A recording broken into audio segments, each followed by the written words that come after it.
Operation സിന്ദൂറിനു പിന്നാലെ ഇന്ത്യയുടെ പ്രത്യാക്രമണത്തിൽ അടിപതറിയ പാകിസ്ഥാൻ ആഭ്യന്തര കലാപത്തിലും വലയുന്നു. ഇന്ത്യൻ സൈന്യം പാകിസ്ഥാനിലെ ഭീകര കേന്ദ്രങ്ങൾ ലക്ഷ്യമിട്ട് നടത്തിയ ആക്രമണം അക്ഷരാർത്ഥത്തിൽ പാക് ഭരണകൂടത്തെ പ്രതിരോധത്തിലാക്കിയിരിക്കുന്നു. ഇതിനു പിന്നാലെയാണ് ആഭ്യന്തര സംഘർഷങ്ങളും പാകിസ്ഥാനെ വലയ്ക്കുന്നത്. ബലൂചിസ്ഥാൻ ലിബറേഷൻ ആർമി ഉയർത്തുന്ന വെല്ലുവിളിയാണ് പാകിസ്ഥാനെ പ്രധാനമായും അലട്ടുന്നത്. ഇന്നലെ പാക് സൈന്യത്തിന്റെ വാഹനവ്യൂഹം ബലൂചിസ്ഥാൻ ലിബറേഷൻ ആർമി കുഴിബോംബിൽ തകർത്തിരുന്നു. ഈ ആക്രമണത്തിൽ 10 പാകിസ്ഥാൻ സൈനികരാണ് കൊല്ലപ്പെട്ടത്. ഇതിനു പിന്നാലെയാണ് പാകിസ്ഥാനിലെ ബലൂചിസ്ഥാൻ പ്രവിശ്യയിലെ ക്വറ്റ ബലൂച്ച് ലിബറേഷൻ ആർമി പിടിച്ചെടുത്തെന്ന റിപ്പോർട്ടുകൾ പുറത്തുവരുന്നത്. ബലൂചിസ്ഥാനിൽ ഉടനീളം നിരവധി തന്ത്രപ്രധാനമായ സൈനിക പോസ്റ്റുകൾ പിടിച്ചെടുത്തതായാണ് ബലൂചിസ്ഥാൻ ലിബറേഷൻ ആർമി അവകാശപ്പെട്ടത്. ഇന്ത്യയുമായുള്ള സംഘർഷത്തിന്റെ പശ്ചാത്തലത്തിൽ ഇവിടെ നിന്ന് പാകിസ്ഥാൻ സൈന്യത്തെ പിൻവാങ്ങാൻ നിർബന്ധിതരാക്കുകയും രാജ്യത്തിന്റെ പടിഞ്ഞാറൻ പ്രതിരോധം താറുമാറാകുകയും ചെയ്തു എന്നാണ് വിവരം.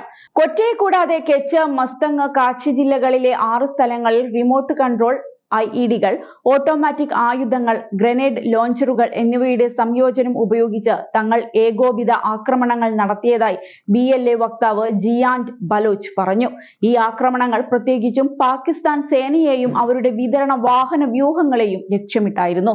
കൊറ്റയിലെ ഫ്രോണ്ടിയർ കോർപ്സ് ആസ്ഥാനവും നിരവധി പ്രധാന ചെക്ക് പോസ്റ്റുകളും ആക്രമിച്ച ശേഷം നിയന്ത്രണം ഏറ്റെടുത്തതായി BLA അവകാശപ്പെടുന്നുണ്ട്.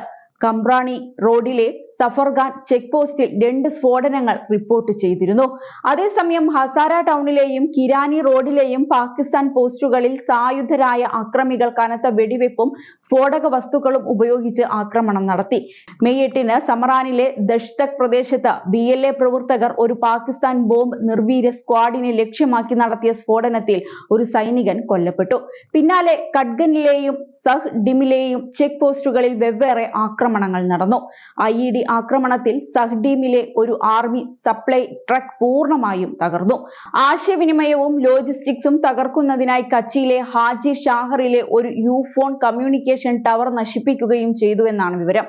ഇതിനിടെ പാകിസ്ഥാൻ സർക്കാരിനെതിരെ മുൻ പ്രധാനമന്ത്രി ഇമ്രാൻഖാന്റെ തെഹ്രീക്ക് ഇൻസാഫ് പാർട്ടി പ്രവർത്തകർ തെരുവിലിറങ്ങി. ഇമ്രാൻഖാനെ മോചിപ്പിക്കണമെന്നാവശ്യപ്പെട്ടാണ് പ്രക്ഷോഭം. അതേസമയം ഇന്ത്യയുമായുള്ള സംഘർഷം ശക്തമാകുന്നതിനിടെ പാകിസ്ഥാൻ സൈന്യത്തിലും ഭിന്നതയുണ്ട് എന്ന തരത്തിൽ റിപ്പോർട്ടുകൾ പുറത്തുവരുന്നുണ്ട്. സൈനിക മേധാവി അസീം മുനീറിനെ കസ്റ്റഡിയിലെടുത്തെന്നും സൈന്യത്തിലെ മറ്റ് മുതിർന്ന ഉദ്യോഗസ്ഥർ മുനീറിന്റെ രാജി ആവശ്യപ്പെട്ടെന്നുമുള്ള തരത്തിൽ റിപ്പോർട്ടുകൾ പുറത്തുവരുന്നുണ്ട്. മുനീറിനെ അജ്ഞാത കേന്ദ്രത്തിലേക്ക് മാറ്റിയിരിക്കുകയാണ്. ഇദ്ദേഹത്തിനെതിരെ രാജ്യദ്രോഹ കുറ്റത്തിന് സൈനിക കോടതിയുടെ നടപടികൾക്ക് വിധേയനാക്കിയേക്കും എന്നാണ് വിവരം.